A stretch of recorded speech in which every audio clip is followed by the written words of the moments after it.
Okay, today we have another chapter of Cybernetics. Today's chapter is chapter 11, and it is titled How to Unlock Your Real Personality. And this chapter is super interesting because it's about the idea that we hold back parts of ourselves to fit in because people have said things about us, because we've failed in the past, and we have these, these aspects of ourselves that we're not quite confident in showing. And it's all about how to get this back, how to stop worrying about other people, how to stop putting so much mind into what other people think about you, that nagging voice in the back of your head that goes, you can't do this, you can't do that.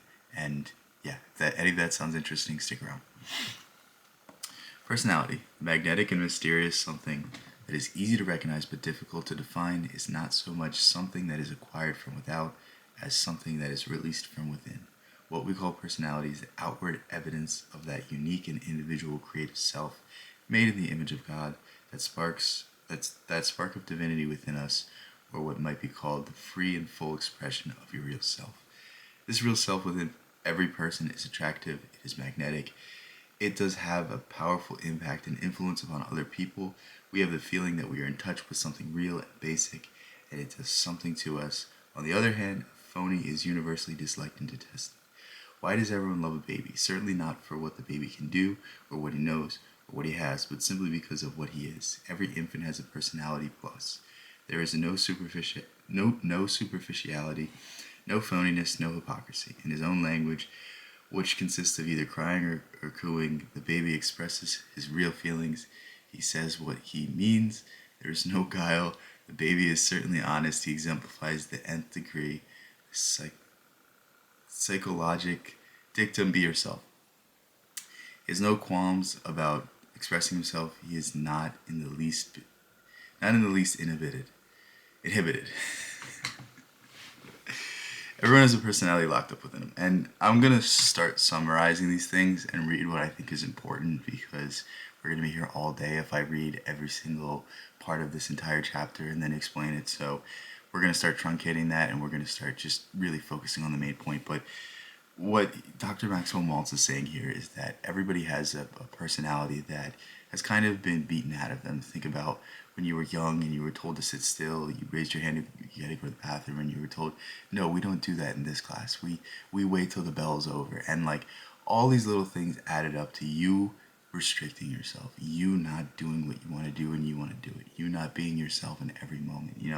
How many times have you caught yourself holding back simply because you're afraid of the social pressure? I'm not saying that in every moment you should say what's on your mind, especially if you're in a setting where you can lose your job or you can say something that's going to upset people. But I'm just saying, when you can be authentic, when you're allowed to have your defenses down, have your defenses down. And there's a big difference between being a nice person and being a nice person because you have to. And I think this is what a lot of people feel like they're longing for, and this is what a lot of people sense when they talk to somebody who is, in an HR department or has that corporate speak where they say great things, they say nice things, they dress up their language, but really they're doing something awful. Really, they're just being a hypocrite. The next main idea is excessive negative feedback is the key to inhibition. And essentially this is, you're telling yourself something is wrong, people are telling you something is wrong, you're just listening to the voices that aren't encouraging you. And the sad reality of life is that when you start a new project, when you start something new, everyone is going to tell you, you can't do this, you can't do that. And all they're doing is they're just basing it off their past experience. And that's not necessarily wrong. A lot of people have reasonable expectations of themselves, but do you have a reasonable expectation of yourself? Probably not. You probably believe you're capable of so much more, but it's just listening to that voice that is inspired by hope, listening to that voice that believes that you're capable of doing something else, disregarding the circumstances, disregarding the history, disregarding all those instances where you failed, because that doesn't define you now. That defines the past you. But if you stick with that old set of beliefs, if you stick with that old personality, if you stick with the failures, then all you're going to see in the future is failure. And it's all about change. It's all about differentiating yourself now from the person who you used to be, learning from experience, and moving forward with that new experience. Excessive negative feedback equals inhibition. Obviously, it's just the same idea. Stuttering is a symptom of inhibition.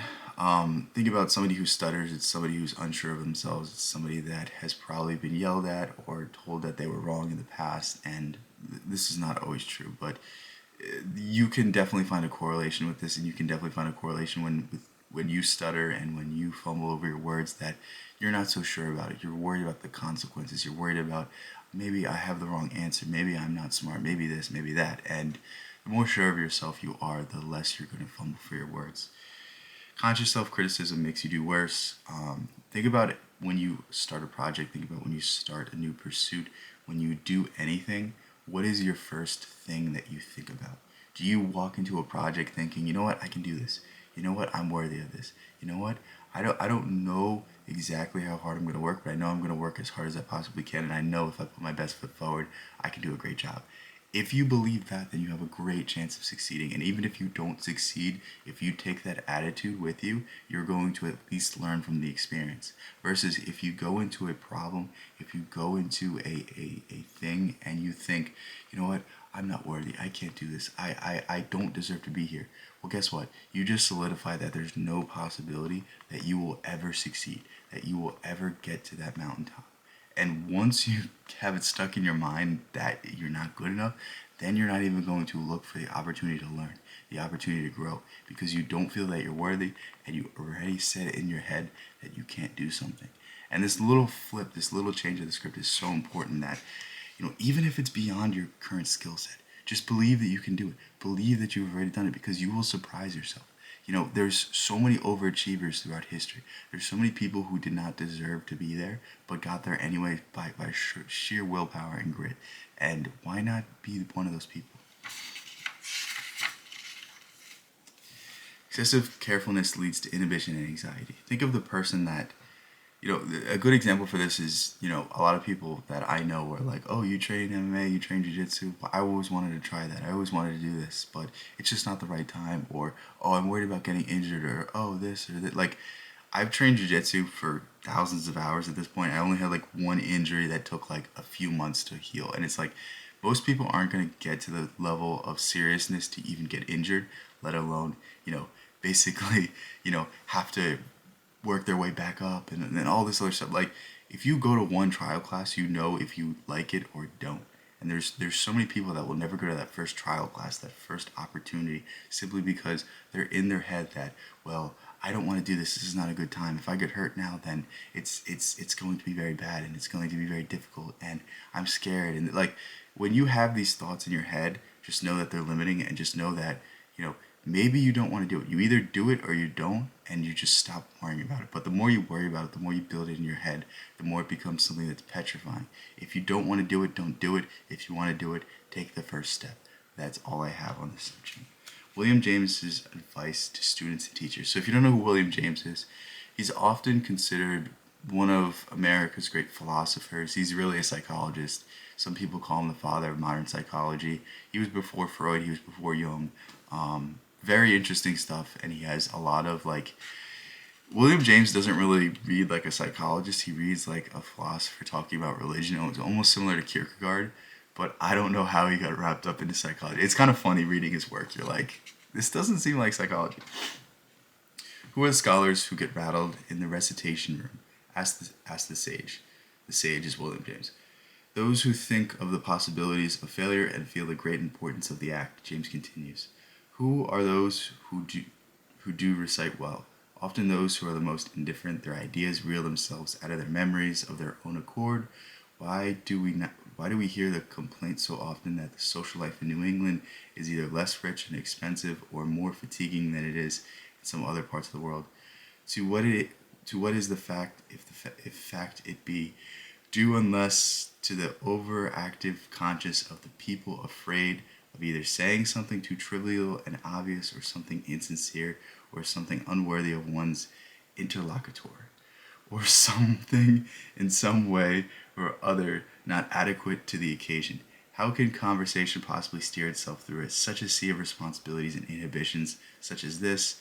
On the other hand, conversation does flourish, and society is refreshing, and neither dull on the one hand, nor exhausting from its effort on the other. Wherever people forget their scruples and take their brakes off their hearts and let their tongues wag as automatically and irresponsibly as they will.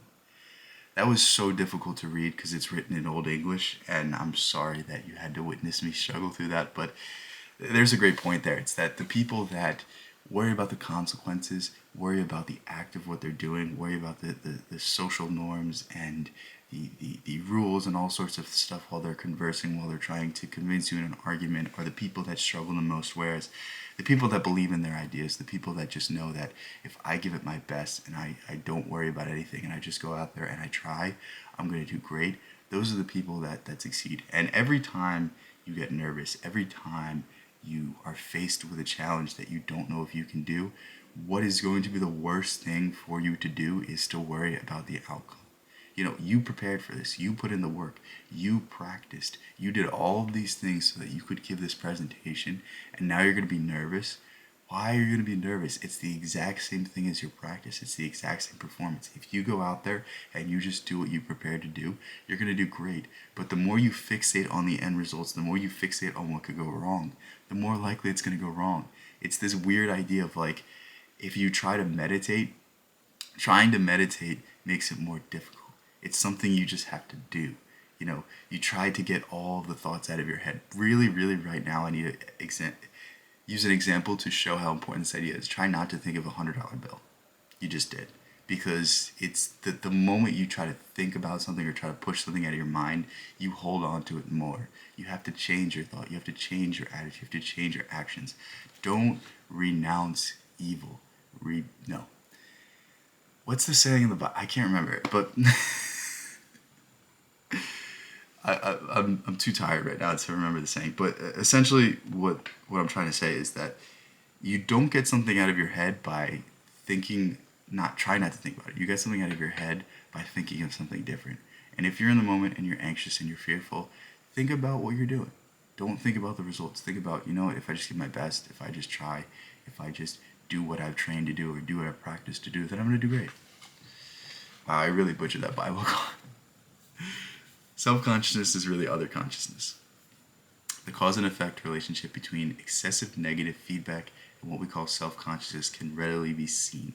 In any sort of social relationship, we constantly receive negative feedback, data from other people, a smile, a frown, 100 different subtle clues of approval or disapproval, interest or lack of interest, continually advise us of how we're doing. And really what he's going to say in this section is that when you're self-conscious, it's not that you don't like yourself. You're worried about what other people are going to think about you.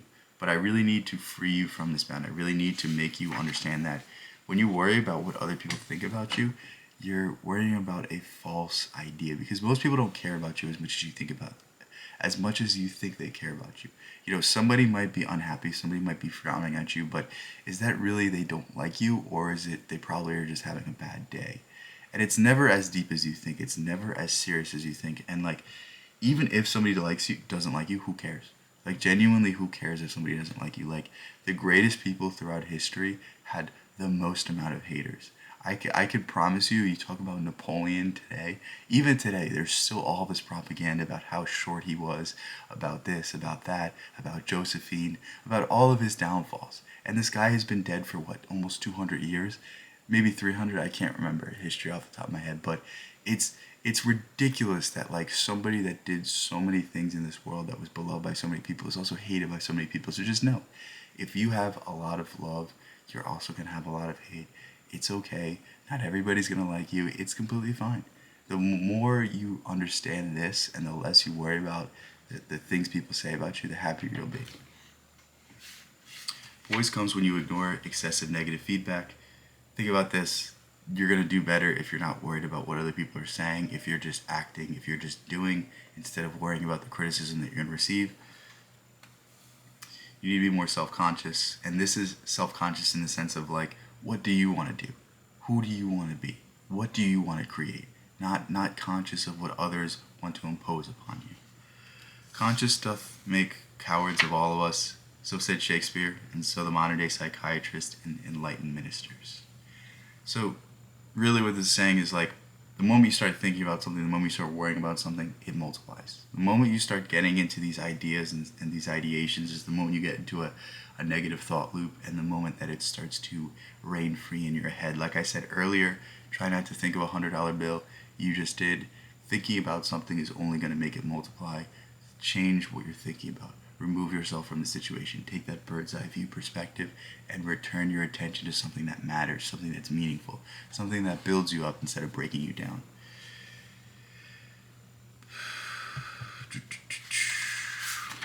Okay, we're going to get into the last part of this chapter because I think a lot of these ideas are going to start to repeat themselves. And the last part of the chapter is the practice exercises.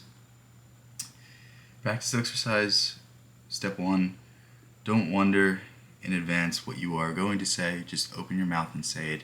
Improvise as you go along. Jesus advised us to give no thought as to what we would say if delivered up to councils, but that the Spirit would advise us what to say at the time. So this is something that I'm doing right now. I have no plans. If you could tell, I've had several errors in this, and I feel like it gives a level of authenticity. It gives a level of openness and honesty, and maybe it doesn't get as many views as the highly edited videos, but it has a realness to it. It has a rawness to it. You know exactly what I think because I just say it.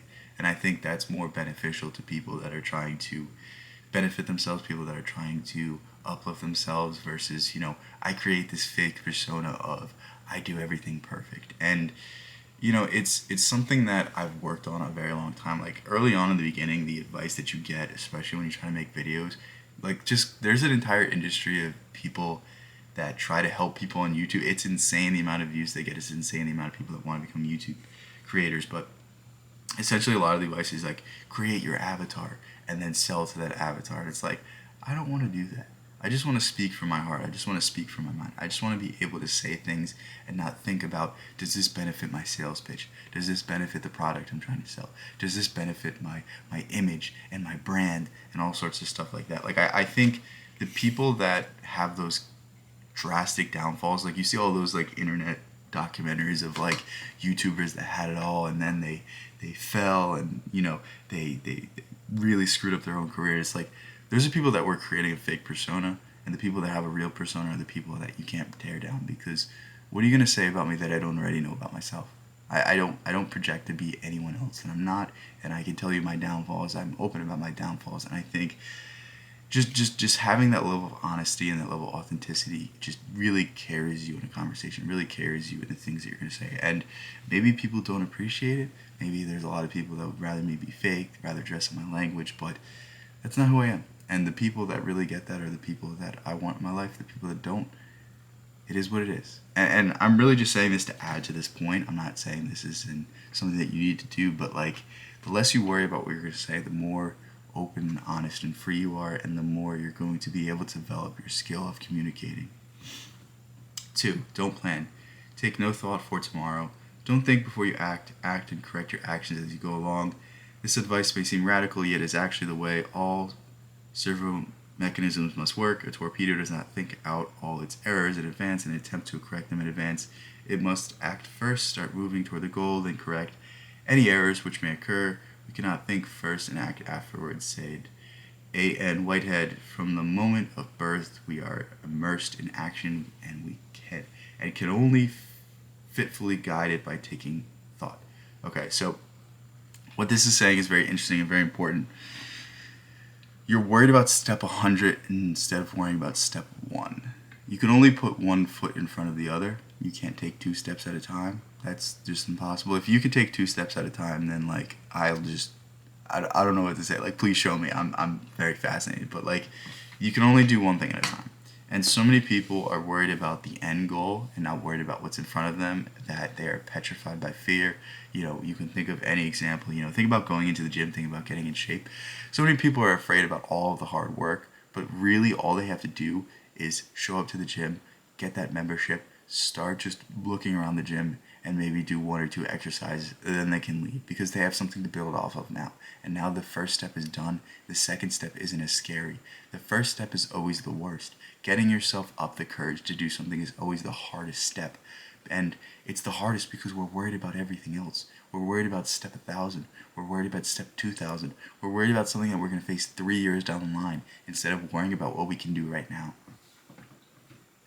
3, stop criticizing yourself. The inhibited person indulges in self-critical analysis continually. After each action, however simple, he says to himself, I wonder if I should have done that. After he has gotten the courage enough to say something, he immediately says to himself, maybe I shouldn't have said that. Maybe the other person will take it the wrong way. Stop all this tearing yourself apart. Useful and beneficial feedback works subconsciously, spontaneously, and automatically. Conscious self-criticism, self-analysis, and introspection is good and useful if undertaken perhaps once a year, but as a continual moment by moment, day by day sort of second-guessing yourself, or playing Monday morning quarterback back to your past actions, it is defeating. Watch for this self-criticism, pull yourself up short, and stop it, okay? Could I have said something better? Could I have done something better in this video? Of course. I can always make these videos better. I could always go back and edit them. I can always go back and cut things out. But like, what did I do today? What did I put out? Did I put out something that I'm proud of? Did I put out something that, has flaws but I am okay with? Yes, I did. So I can move forward. So I can take what I did wrong today and then worry about it the next day. But when I second guess myself, when I look back at the things that I've done, and I look back with regret, or I look back with guilt, then I'm just bringing that guilt and regret into the present. It serves me no good to look at the things I've done, the mistakes I've made, and carry that shame, that guilt, that fear into this moment, because all I'm doing is recreating that in my next action.